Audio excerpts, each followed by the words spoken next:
Según Tito Livio, Julio Bruto, cónsul, estando en España, dio a los soldados que habían militado a las órdenes de Viriato unos campos y una población a la que impuso el nombre de Valencia. La fundación del reino valenciano y el ser actual de la ciudad corresponde por entero a Jaime I el Conquistador, cuya toma de Valencia, el 9 de octubre de 1238, señala la fecha capital de la historia valenciana. Hay en Valencia multitud de templos que atesoran una gran cantidad de joyas artísticas.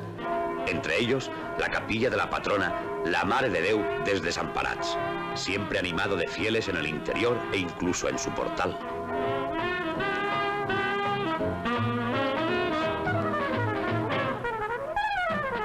En la plaza de la Mare de Déu, sirviéndole de dosel la puerta gótica de la catedral, se reúne todos los jueves al mediodía el Tribunal de las Aguas, con esos magistrados populares de togada blusa y actuación sumaria por vía verbal, representando cada cual una de las acequias por las que el Turia, desaguándose, fertiliza la huerta.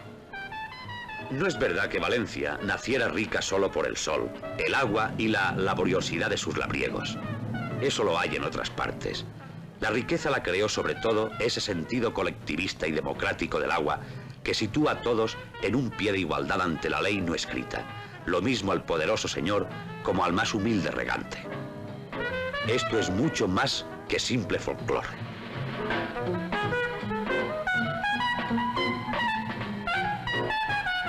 Denuncias de la sequía de Mestalla. Su senyoria, este senyor està denunciat per regar fora de turno. Què diu vostè de la denúncia del guarda? Pues mire, que tenia la collita morint-se i agarrí de nit i vaig obrir la sèquia i vaig regar. Vostè no sap que no se pot regar sense ordre del... És que tenia la collita morint-se.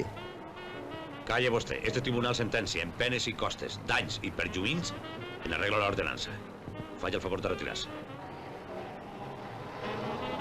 Denuncias de la sequía de Benaches Faitanar. Aunque objeto y víctima de transformaciones y destrucciones inmobiliarias, todavía conserva Valencia algunos barrios viejos, los que serpentean contiguos a la calle de Caballeros. Un conjunto de callejas, plazuelas y portales que no encontraría extraños un vecino de Nápoles o Palermo.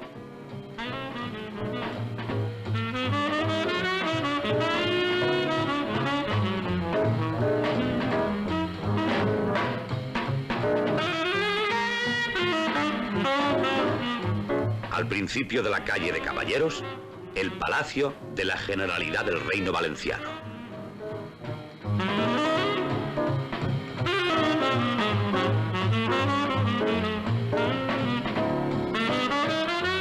En ciudades como Valencia, nada queda sin objeto, todo lo invade la vida, sin permitir monumentalidades exclusivamente ornamentales y turísticas. La lonja fue edificada en el siglo XV por los mercaderes y artesanos de la seda para sus transacciones y vida económica. Al declinar la riqueza sedera durante el pasado siglo, la lonja pasó a ser lo de los productos del campo más comerciales: el maíz, el arroz, las alubias, el cacahuet, la chufa, los frutos secos, cuyas muestras se exponen sobre las mesas de los comerciantes como base casi virtual de los tratos.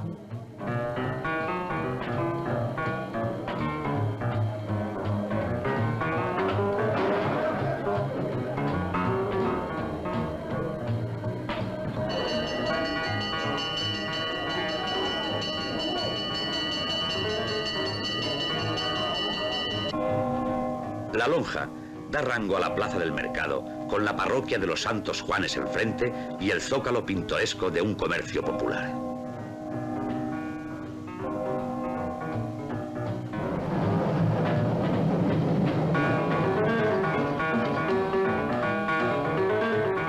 El centro urbano de Valencia, tras el esplendor del siglo XV, fue perdiendo personalidad en una progresiva desorientación cada vez más propicia al empuje del arribismo y la vulgaridad.